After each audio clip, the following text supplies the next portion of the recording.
Caros amigos, é com muita alegria, queridas irmãs, muita alegria que estamos iniciando mais um estudo da Revista Espírita, aqui no canal do Grupo Espírita Luz e Amor do YouTube.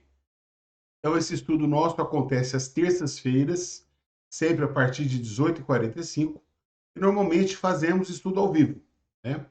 E estamos iniciando hoje o estudo do vocábulo emancipação da alma, porque apesar de estudarmos a Revista Espírita, nós fazemos um estudo temático. Então, esse é o nosso tema, que é um desdobramento do tema sonambulismo. Então, vocês vão encontrar no nosso canal no YouTube uma playlist com o nome Sonambulismo e Espiritismo.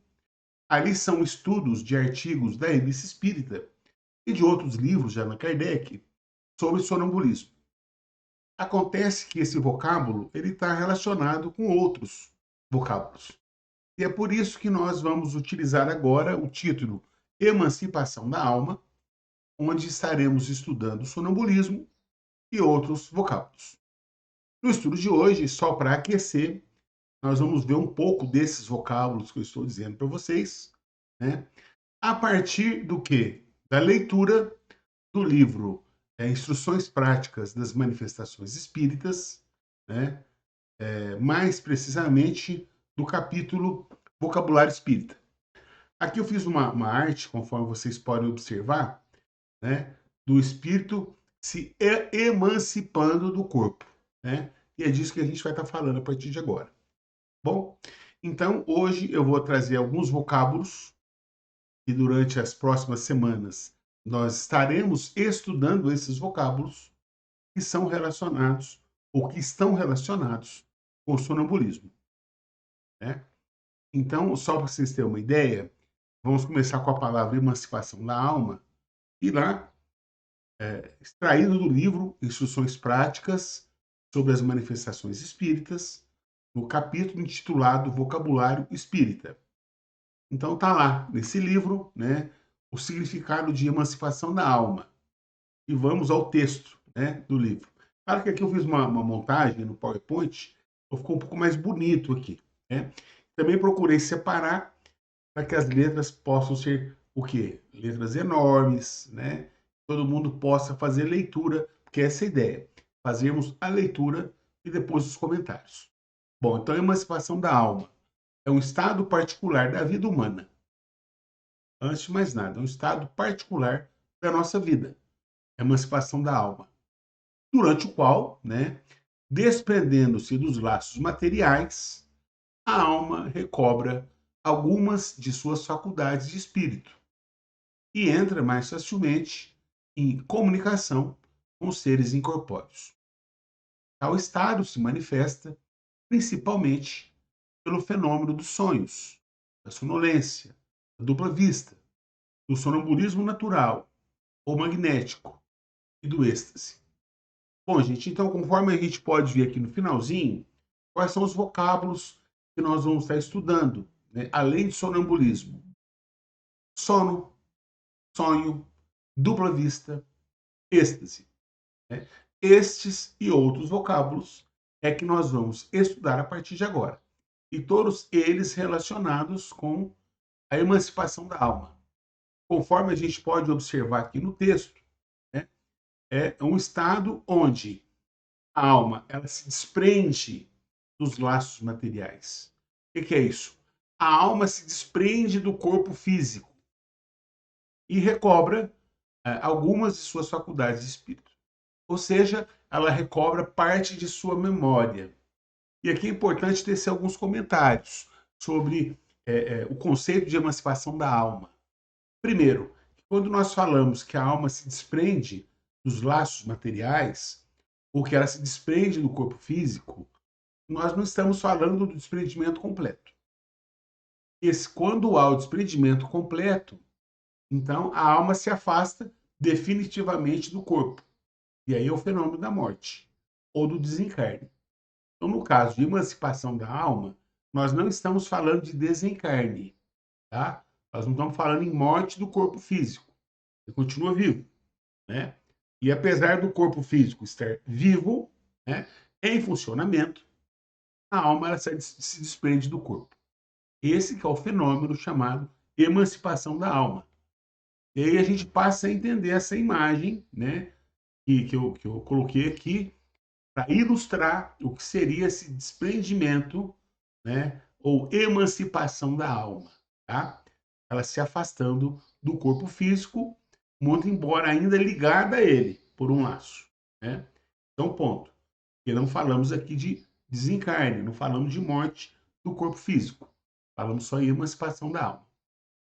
E é justamente nesse momento, quando a alma ela se desprende do corpo, né, é que ela tem o quê? Mais facilidade para se comunicar com os espíritos. Então, nós temos mais facilidade de nos comunicarmos com os espíritos quando estamos no estado de emancipação da alma. Ou seja, quando nós nos desprendemos do nosso corpo físico. Eu vou dar um exemplo que aconteceu comigo na infância, né? Eu me lembro que eu assisti um filme de terror. Eu até hoje tenho medo, confesso, de filmes de terror, evito muito. Só assisto quando eu sei que tem uma história, né? E que você pode observar o fenômeno espírita, né? Aí sim eu assisto o filme, aí eu venço o meu medo, né? Bom, mas enfim, eu era criança, assisti um filme de terror, e depois eu fui dormir e fiquei com aquele filme na cabeça. Eu dormi, né? E só que eu sonhei com o filme. Só que eu sonhei que eu fazia parte, né? Daqueles personagens, aquela coisa, aquela tensão. Então, na hora que eu acordo, né? Na verdade, eu estava dormindo, tá? Não acordei, não. Mas no sonho, como se eu tivesse acordado. Então, o que que eu fiz na hora? Eu vi meu irmão dormindo na cama dele, né? Então, rapidamente eu fui, levantei, comecei a bater a mão no interruptor para acender a luz do quarto. Eu bati a mão no interruptor e nada acontecia. Quando eu olho para minha cama, eu vi o quê? O meu corpo em repouso. Ou seja, eu percebi que eu estava dormindo. Mas aflito, porque tinha um personagem daquele filme de terror que estava com uma espada lá enfiando em mim. Enfiava e tirava, enfiava e tirava. E tinha um outro personagem desse filme enfiando uma espada no meu irmão na cama dele. Enfiava e tirava. Então eu fiquei desesperado, menino, né? Então o que que eu fiz? Eu voltei para o corpo, como se tivesse entrado dentro do meu corpo. Ele procurava, tentava levantar, levantava, só que o corpo continuava dormindo, quer dizer, o corpo não levantava. Então eu fiquei orando, orando, orando, orando, orando, orando, eu dormi. Depois eu acordei, levantei como se nada tivesse acontecido. Então eu tô ilustrando para vocês, para mostrar o que que é a emancipação da alma. Então, aconteceu comigo, depois aconteceu com mais vezes, só que eu passei a estudar isso na obra de Allan Kardec e passei a entender que era o fenômeno da emancipação da alma, né? Então eu passei a conviver com esse tipo de situação sem entrar em desespero, né? Mas é um fato que pode ter acontecido com outras pessoas. A pessoa acordar e ver o corpo dela, às vezes assim, já aconteceu isso comigo também. Eu acordar, né, levitando, né, próximo ali do telhado, né, do forro da casa, e embaixo do meu corpo dormindo. Eu já passei por situações desse tipo, né? Que é o quê? É o fenômeno do desprendimento do corpo físico. Tá? Então, nesse momento, estando em desprendimento, nós recobramos parte da nossa memória de espírito e temos uma facilidade maior para conversarmos com os espíritos. Né? Então, esse é um ponto que eu quero destacar aqui desse texto. Né? E que a emancipação da alma ela acontece de várias maneiras, né? Seja através do sonho, da dupla vista, do sonambulismo ou do êxtase. Então agora a gente vai ver cada um desses vocábulos, né? Sonho, dupla vista, sonambulismo, êxtase, né? A gente vai ver agora o que que é cada um deles e a partir da próxima semana vamos nos aprofundar sobre esses assuntos. Estão todos relacionados. Trata-se de fenômeno de emancipação da alma. Bom, e vamos começar então do sono natural. O que é um sono? Né? Sono mesmo. Né? É uma suspensão momentânea da vida de relação. É um entorpecimento dos sentidos durante o qual se interrompem as relações da alma com o mundo exterior, por meio dos órgãos. Bom, então, o sono natural é o quê? É quando a gente está dormindo, né? Simples. A gente está dormindo. Então, por que é uma suspensão momentânea da vida de relação? Porque eu estando dormindo, eu não converso com ninguém. Eu não me relaciono com ninguém. Estou dormindo. O corpo está lá, né? Dormindo, descansando, em repouso, né? Então não tem vida de relação. É nesse sentido. O que mais? Entorpecimento dos sentidos. Sim, os nossos sentidos, né, ou do nosso corpo, vamos dizer assim, eles não funcionam, ficam entorpecidos, porque o corpo está em repouso, né? E nesse sentido, eu não consigo me relacionar com o mundo exterior, não através do corpo físico, né? Então, o que seria por meio dos órgãos, por meio do corpo físico? Porque ele está em repouso. Esse é o sono natural. Aqui aparece segunda vista, daqui a pouco a gente fala sobre segunda vista. Eu errei na ordem dos slides. Agora vamos falar do sono magnético. Tem mais de um tipo de sono, né? O sono natural, quando o corpo está descansando, mas tem o sono magnético. O que é o sono magnético? O fluido magnético age sobre o sistema nervoso e produz, em certas pessoas, um efeito comparável ao sono natural, mas do qual difere essencialmente sobre vários aspectos. A principal diferença está em que, nesse estado, o pensamento fica inteiramente livre. O indivíduo tem uma perfeita consciência de si mesmo e o corpo pode agir como no estado normal. De vez que a causa fisiológica do sono magnético não é a mesma do sono natural. Bom, então aqui, o que nós podemos observar? Bom, sono magnético é sono, tá? Ele é igual ao sono natural? Não, não é igual ao sono natural. Qual que é a diferença? E para o indivíduo entrar nesse estágio de sono magnético, né, o fluido magnético ele age sobre o sistema nervoso. Bom, então, o que é esse fluido magnético? Ele é o princípio vital, é o fluido vital, né? Então, o sono magnético, ele pode ser o quê? Provocado, né? Através de um passe.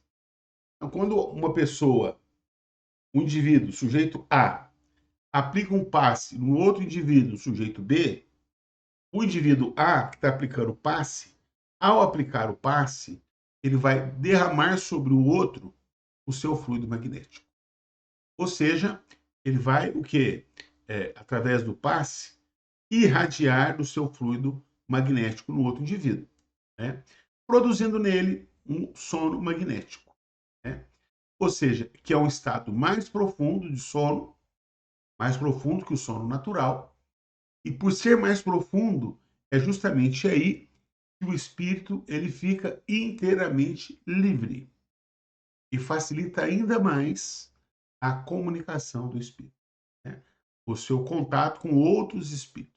Tá? Então, esse é um ponto que eu quero destacar, né? É por isso que o espírito no sono magnético tem perfeita.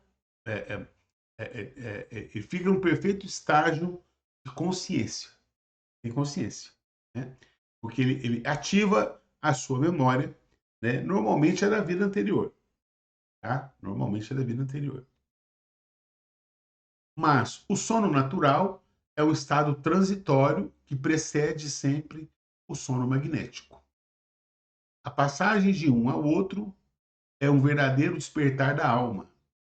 Eis porque aqueles que pela primeira vez são levados ao sonambulismo magnético, quando se lhes pergunta se dormem, respondem negativamente. E com efeito, desde que vem o pensamento livremente, para eles isso não é dormir, no sentido comum do vocábulo. Bom, aqui nós temos o quê? Uma explicação completa, né, com esses dois slides, da diferença entre o sono natural e o sono magnético. Ou seja, aqui Kardec explica O sono natural, a gente vai dormir, é o primeiro estágio nosso do sono natural, né? Depois do sono natural, vem o quê? O sono magnético. Então, o sono natural, ele precede o sono magnético. Algumas pessoas, naturalmente, dormem, então, passam pelo estágio do sono natural e depois, naturalmente, elas passam o estágio de sono magnético. Pode acontecer naturalmente. E também pode ser provocado. Eu dei o exemplo do passe, né?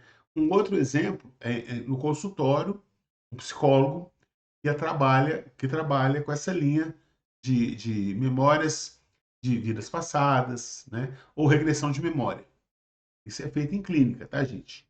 Não é uma ação, não é algo que é feito no centro espírita. Aliás, o espiritismo não recomenda fazer regressão de memória, né?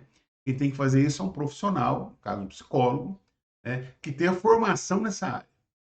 Bom, aí o psicólogo, ele não vai aplicar o passe, né? Normalmente ele vai utilizar um pêndulo, né, que faz esse movimento, a pessoa fica olhando para o pêndulo e o psicólogo vai falando, né, usando de palavras chaves, palavras sugestivas, aonde a pessoa entra em estado de transe, né? Esse estado de transe é o quê? Quando ela entra no sono magnético. Então, ele é provocado através do passe, você está irradiando fluidos na pessoa, ou através desse recurso do pêndulo de palavras-chave, onde o mais importante não é o pêndulo e nem as palavras que são ditas, e sim os fluidos que o terapeuta está emitindo, né, que vão atingir o sistema nervoso, né, da pessoa, como diz aqui nesse slide, tá? Age sobre o sistema nervoso e vai produzir no outro, né? O indivíduo B vai produzir nele um efeito comparável ao sono natural, né? Que a gente já viu que é o estágio mais avançado que o sono natural, onde o espírito estará livre, né? Aqui até fala em sonambulismo, por quê? Porque o sonambulismo em si é um sono magnético. Sonâmbulo é aquele que fica, né, no estágio de sono magnético. Mas daqui a pouco a gente fala sobre esse vocábulo específico, tá? Bom, muito bem. Então falamos de sonho. Agora vamos voltar àquele slide anterior que fala sobre segunda vista, que também é importante, né? Aliás, eu até poderia começar falando da segunda vista, mas eu quis falar do sonho, do sono primeiro, perdão. E o que é a segunda vista? É um efeito da emancipação da alma. Então, gente, todos esses vocábulos que nós estamos falando aqui agora, segunda vista, sono magnético, sonambulismo, então, tudo isso é efeito da emancipação da alma. Esse é um ponto importante. E que se manifesta em estado de vigília. Bom, o que é o estado de vigília? O estado de vigília é aquele onde a pessoa ela não está nem dormindo e nem acordada, né? Na verdade, ela está acordada, né? Mas tem aquela sensação, sabe quando assim, a gente não sabe se está dormindo ou se está acordado? Esse é o estado de vigília. Na verdade, a pessoa ainda está acordada, mas está muito sonolenta, né? Então, na verdade, a segunda vista seria um estágio anterior ao sono natural, né? Muito bem. O que mais? É uma faculdade de ver as coisas ausentes como se estivessem presentes. De ver coisas ausentes como se estivessem presentes. Isso é segunda vista.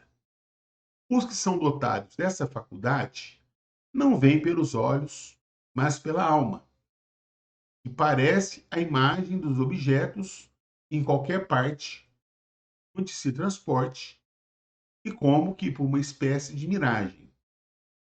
A faculdade não é permanente. Certas pessoas a possuem, mau grado seu.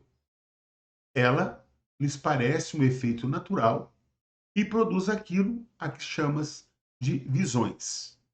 É por minha conta. Por analogia, dupla vista é a vista da alma.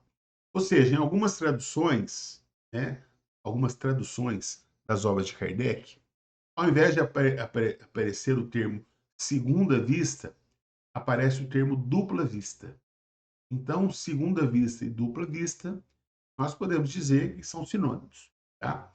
Bom, mas vamos usar o termo de segunda vista conforme está aqui nessa tradução.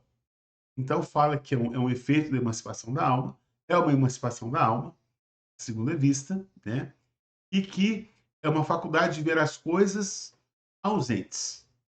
O que isso significa? Bom, se é uma emancipação da alma, né? Se o espírito se desprende do seu corpo físico, ainda que ligado a ele por um fio, então pensa assim, eu estava falando, né? Eu fui até o interruptor da minha casa. Lembra que eu estava falando que eu tive um sonho de um filme de terror? Então, no momento que eu estava lá no interruptor, eu me desprendi do corpo físico e estava no interruptor.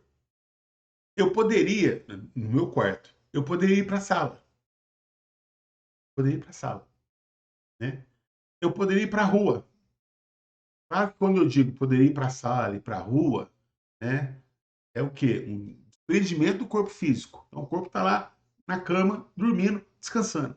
O corpo está lá em repouso, né? Na dupla vista, ele não está dormindo, mas está em repouso. Então, eu me afasto dele e posso ir para qualquer lugar, né?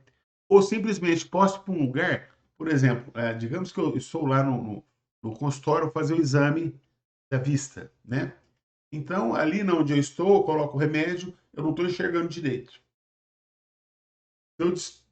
Se eu me desprendo do corpo físico, eu vou até onde está escrito e vou ler com nitidez todas as letras. Eu vou estar pertinho delas, né? Nesse caso, eu estou vendo com os olhos do corpo?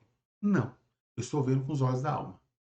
Porque com os olhos do corpo, quando eu olho para aquelas letrinhas, aquelas miudinhas, eu não vou enxergar o que está escrito com os olhos do corpo. Mas em desprendimento eu vou ler todas. Eu vou ficar do lado, né?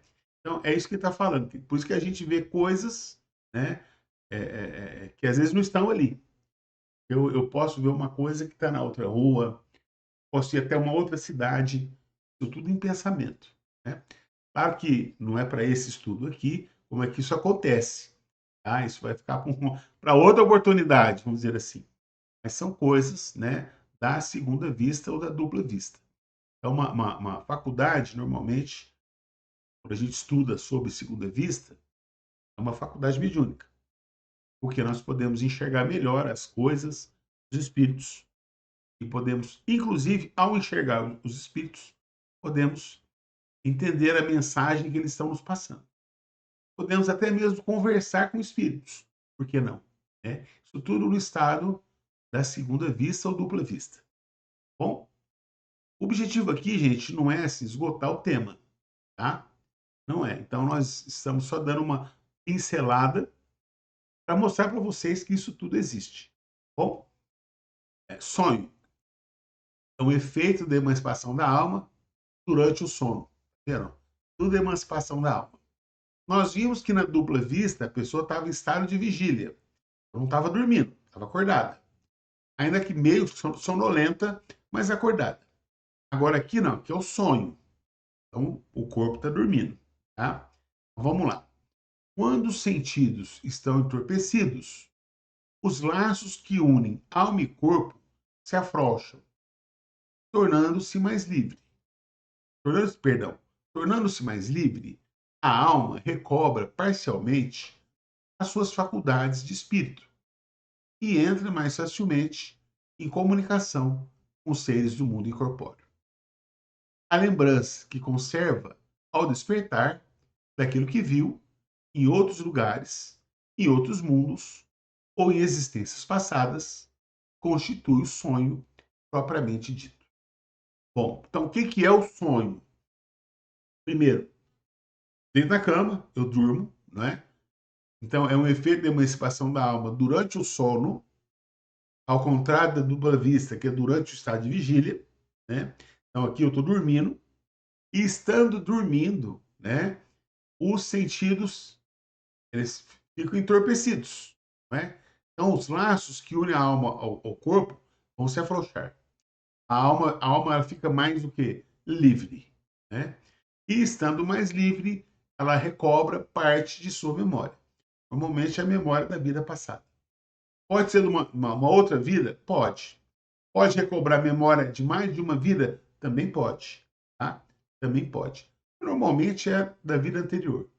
Normalmente é isso. Tá? Que mais? E é mais fácil, então, para o espírito entrar em comunicação com outros espíritos. Em outras palavras, quando nós dormimos, nosso corpo está lá repousando, nós, em espírito, nós continuamos acordados. O espírito, ele não precisa de repouso. Nem ele, nem seu corpo fluídico, seu perispírito. Eles não precisam de repouso. Quem precisa de repouso é o corpo físico. Então, o corpo estando em repouso, nós ficamos livres, né? E podemos ir para qualquer lugar. Por isso que o texto fala, né, que a lembrança que a gente conserva quando acorda, né, é do que a gente viu num outro lugar, em outro mundo, ou em outra existência, né, no passado, né, ou mesmo no presente. Então, o sonho é o que? É a lembrança. O que que ocorre? O sonho é um estágio, né, de emancipação da alma. Só que esse estágio, ele não é assim tão profundo. Vocês vão ver daqui para frente que existem estágios mais profundos. Então, quando a gente acorda, a nossa lembrança nem sempre é linear. Ela costuma ser muito confusa. Às vezes a gente lembra-se de uma parte do sonho, ou a gente se lembra só do final, ou a gente lembra só do começo, ou só do meio, ou uma parte do início, uma parte do meio, uma parte do final. E tem sonho que a gente se lembra do começo ao fim, perfeitamente, né? Bom, então nós temos que saber decifrar os nossos sonhos. Porque se a pessoa vai fazer uma prova no dia seguinte, de matemática, está tão preocupado com a prova de matemática, com os exercícios, com as fórmulas, às vezes ela sonha com a prova de matemática. Isso não tem nada a ver com a memória de vida passada. Ela sonha fazendo a prova, aquela coisa na prova, acorda cansada pra caramba, né? Esse é um tipo de sonho. Agora, tem sonhos que nós, o quê? Lembramos de entes queridos. É como diz o texto, é porque você esteve em contato com esse espírito. Você fez uma visita a ele, ou ele te fez uma visita, ou vocês se encontraram em outro lugar, não importa, mas você tem a lembrança, sonhei com um ente querido que desencarnou, ele está bem, ou ela está bem, e está mesmo, estiveram juntos, você tem a lembrança, né? É que às vezes a gente acorda no dia seguinte e não tem nenhuma lembrança, esta noite eu não sonhei. Então, você não tem a lembrança do sonho, de alguma coisa que você fez essa noite. Toda noite nós fazemos alguma coisa, porque o nosso corpo precisa do descanso, o espírito não, tá? Ok? Como eu disse para vocês, gente, o objetivo aqui não é esgotar os temas, não. Mas nós vamos estudar vários artigos, por exemplo, sobre sonhos, tá? Então, continuando o texto. Sendo apenas parcial, quase sempre incompleta e misturada às lembranças da véspera.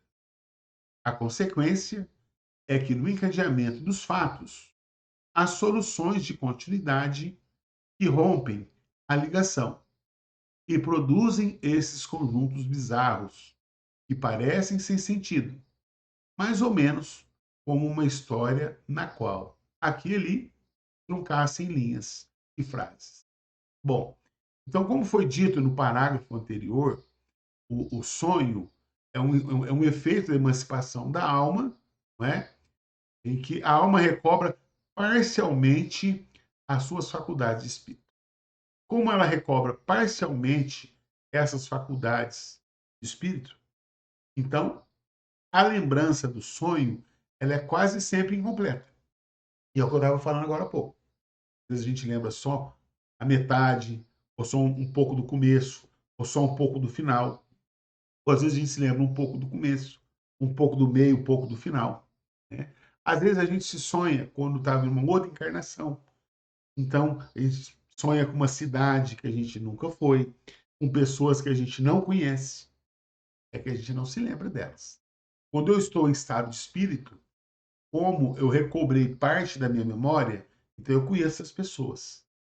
em espírito. Mas quando eu volto, né, como é uma lembrança parcial, então isso fica muito confuso na minha cabeça, muito bizarro, né? Esse é o termo que Kardec utiliza. Ok? Bom, sonambulismo, que é um vocábulo que a gente já vem estudando e que já tem alguns estudos numa playlist nossa aí no canal do Luz e Amor, né? Playlist intitulada Sonambulismo e Espiritismo. Bom, então o sonambulismo é um estado de emancipação da alma, tá vendo?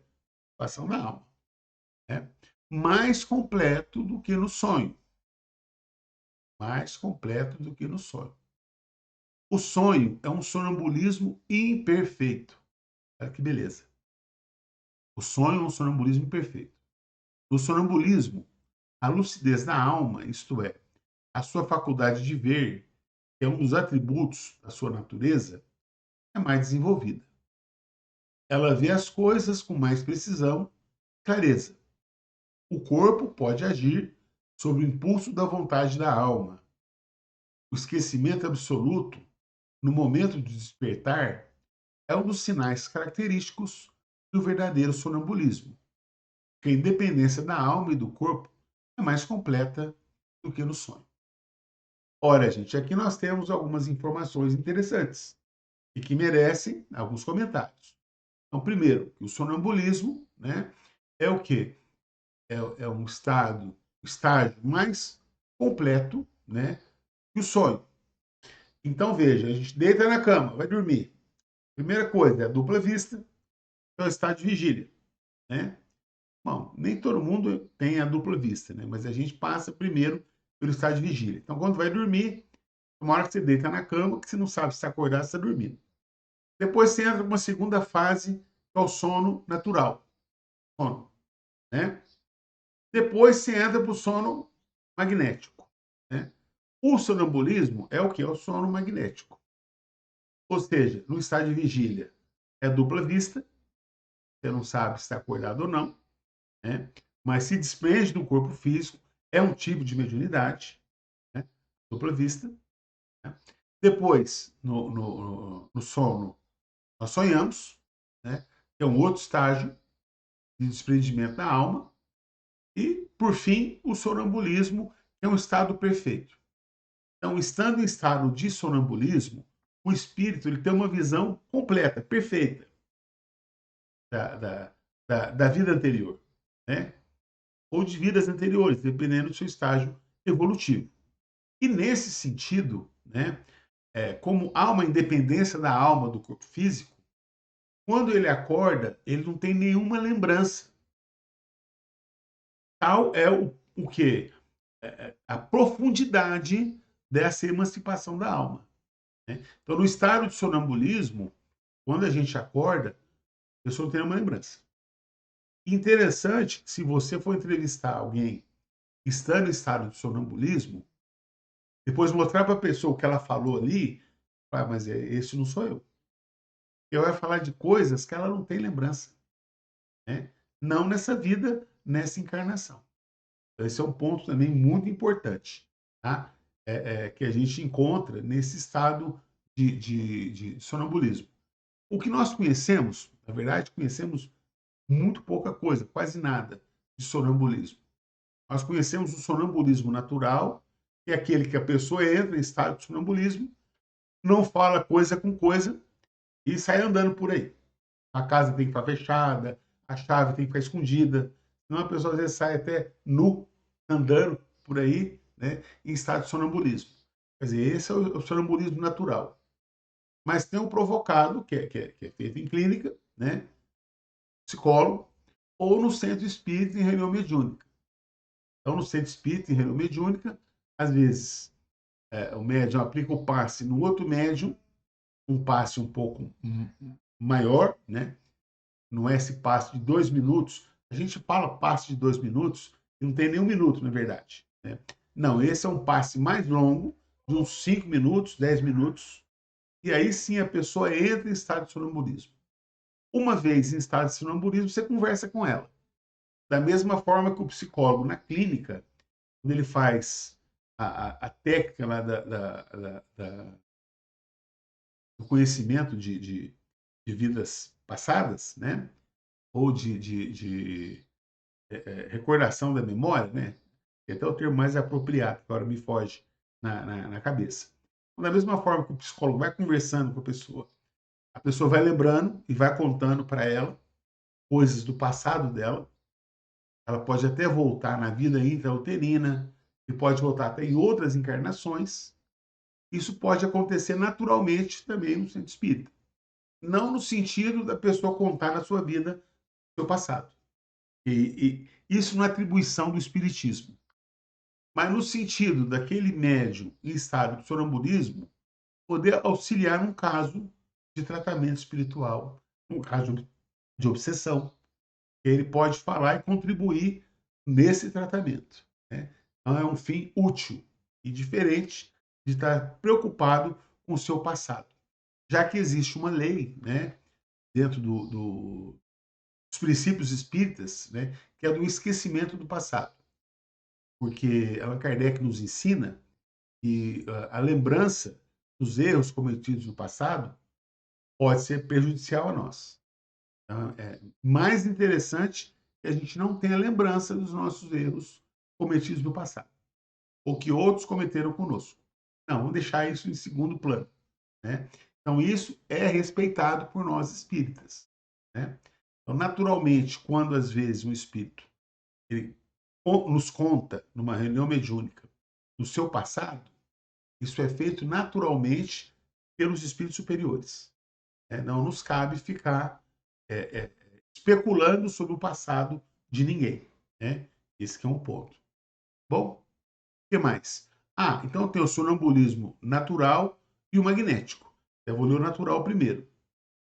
Sonambulismo natural, o que é espontâneo, se produz sem provocação e sem a influência de um agente exterior.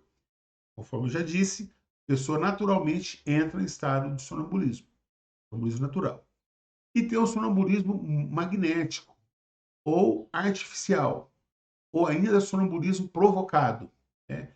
Que é aquele em que ele é provocado pela ação que uma pessoa exerce sobre outra, por meio de um fluido magnético que derrama sobre esta.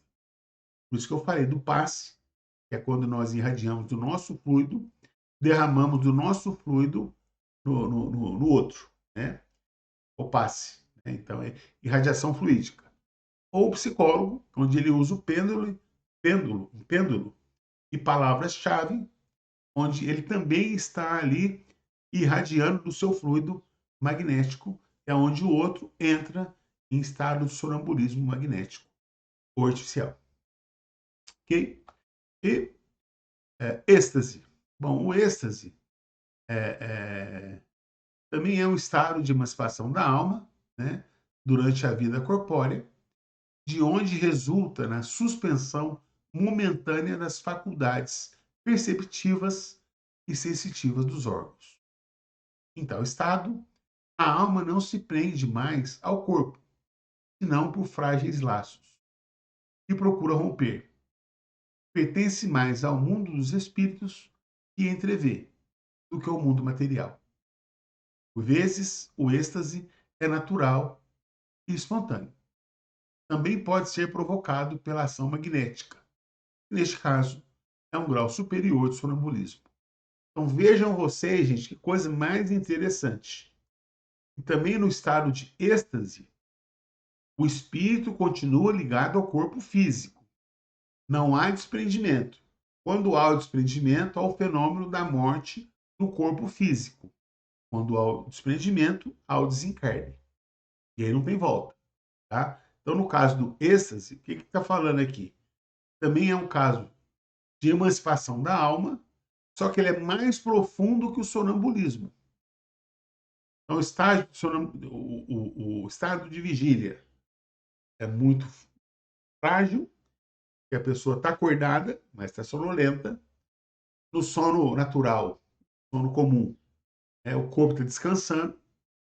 Né? Pois o estágio mais aprofundado é o sono magnético, ou seja, no estado de vigília a pessoa tem a dupla vista, né?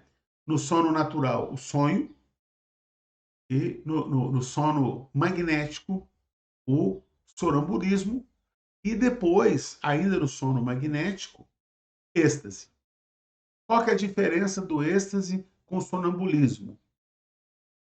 É que no êxtase, né, o desprendimento é maior.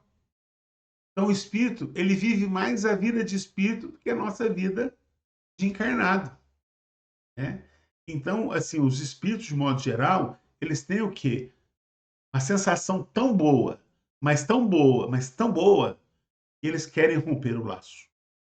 Só que se o espírito romper o laço, ele vai estar cometendo um suicídio, né? Então, os espíritos procuram o quê? Evitar ao máximo que isso aconteça. Mas olha só o estágio de desprendimento que o ser chega, né?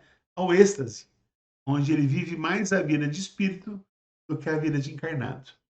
É fantástico, gente. Tá? E para encerrar, letargia, catalepsia e morte aparente. Bom, a partir de agora, são duas questões de um livro dos Espíritos que nós vamos analisar. Quer dizer, já não é mais aquele livro Instruções Práticas sobre as Manifestações Espíritas. Agora nós vamos utilizar do livro dos Espíritos para entender o que é letargia, o que é catalepsia e morte aparente. Que são fenômenos ligados à emancipação da alma. Tá? Por isso que nós estamos estudando. Bom, pergunta 423 do livro dos Espíritos. Na letargia, pode o espírito separar-se inteiramente do corpo, de modo a imprimir-lhe todas as aparências da morte e voltar depois a habitá-lo? Repetindo, na letargia, no estágio de letargia, né? Pode o espírito separar-se inteiramente do corpo, de modo a imprimir-lhe todas as aparências da morte e depois voltar a habitá-lo? Pergunta, hein? Resposta. Na letargia, o corpo não está morto, porquanto há funções que continuam a executar-se. Sua vitalidade se encontra em estado latente, como na crisálida, porém não aniquilada. Bom, então aqui, vamos pensar aqui, ó, nessa imagem aqui da borboleta, né? Está aparecendo só a borboleta, lá a crisálida. Ih, já sumiu a crisálida. Né? Aqui aparece muito pouco a crisálida. É que antes de ser uma borboleta, ela estava o quê? Né? No estágio de crisálida. Isso que é estado latente. Mas estava lá, era uma borboleta. Só que ela demorou para sair. Não é com essa rapidez que vocês estão vendo aqui no vídeo, tá? Demora um tempo. Tá? Mas isso aqui é só um efeito de ilustração, né? Então, ó, o corpo não está morto, ele continua ligado, né, por laços muito frágeis, mas continua ligado. Então, esse é um ponto que é muito importante. Então, o corpo continua funcionando. Por mais que ele possa ter aparentasse uma morte, né, ou ser uma morte aparente, mas não morreu. Tá? Então, esse é um ponto que eu quero destacar. Ora, enquanto o corpo vive, o espírito se acha ligado, em se rompendo, por efeito da morte real e pela desagregação dos órgãos, os laços que prendem um ao outro, integral, se torna a separação e o espírito não volta mais ao seu envoltório.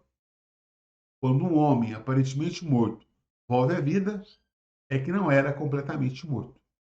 Aqui tem aquele caso de Lázaro, um amigo de Jesus. Não sei se vocês lembram dessa passagem do Novo Testamento, em que Jesus chega até a cidade e é informado que Lázaro que havia morrido, havia desencarnado. Né? Então Jesus vai até o cemitério, né? E lá ele pega e conversa com Lázaro, né? Fala: Lázaro, levanta-te e anda. E Lázaro levanta e sai andando. Quer dizer, é o que está dizendo o texto aqui, ó. Quando um homem aparentemente morto volve à vida, é que não era completamente morto. Então, Lázaro, na verdade, ele não estava morto, né? Ele estava muito provavelmente em estado de letargia. É por isso que ele voltou a viver. Porque quando o laço se rompe, gente, Não tem volta. Desencarnou, desencarnou.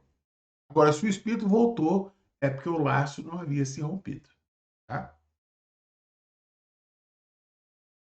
424. Por meio de cuidados dispensados a tempo, podem ratar-se laços prestes a se desfazerem, restituindo-se à vida um ser que definitivamente morreria se não fosse socorrido?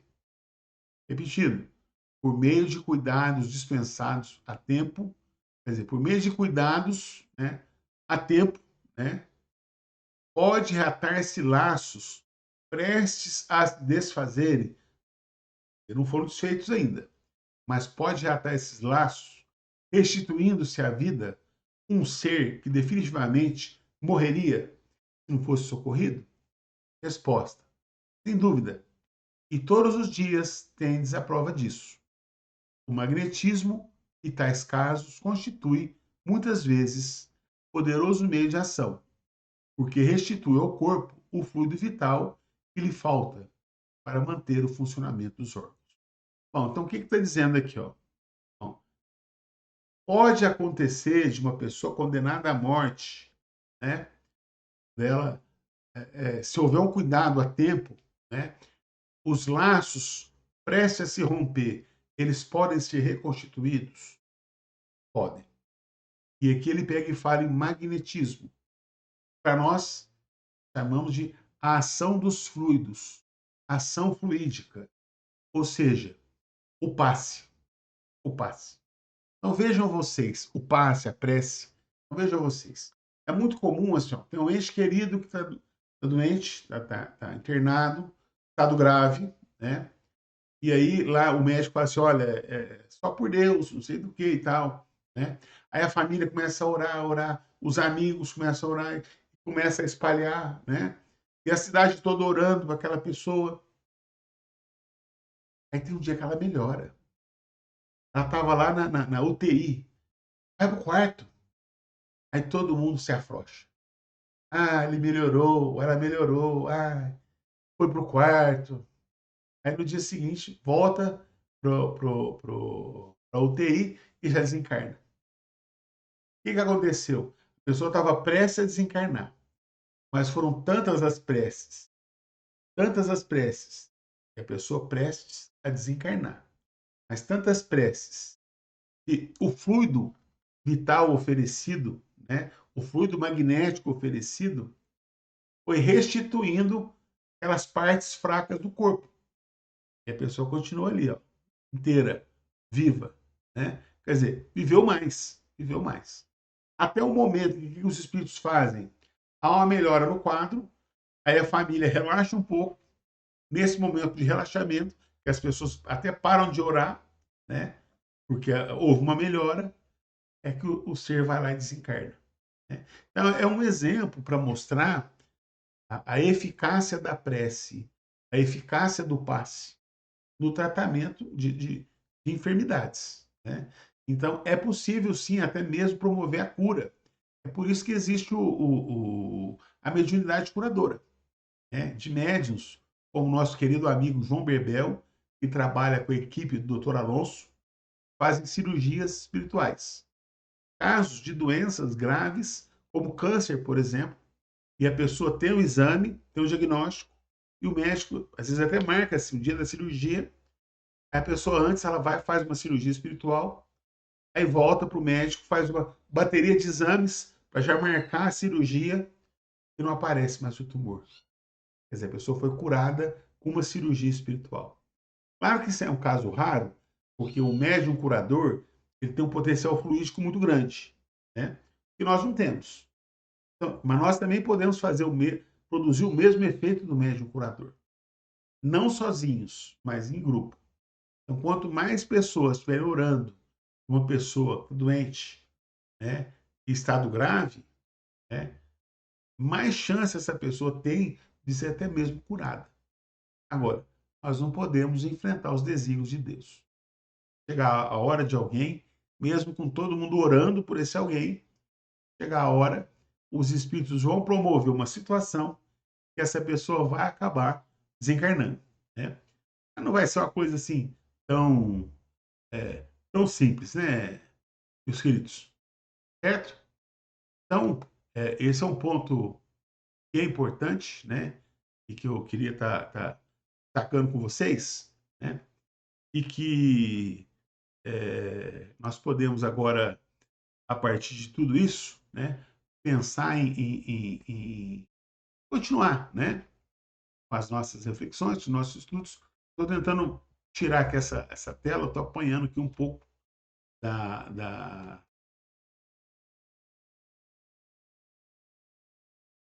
cena aqui, viu? Estou querendo aparecer para poder fazer o encerramento, não estou conseguindo.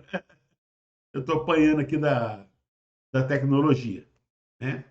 Mas, enfim, é isso daí, né? Valeu, tá? Eu espero que vocês tenham é, é, gostado, né, desse estudo. Vocês não estão me vendo toda a tela como eu gostaria, mas o que vale é a intenção, né? Possamos estar juntos a partir das próximas semanas. Um abraço a todos e até lá.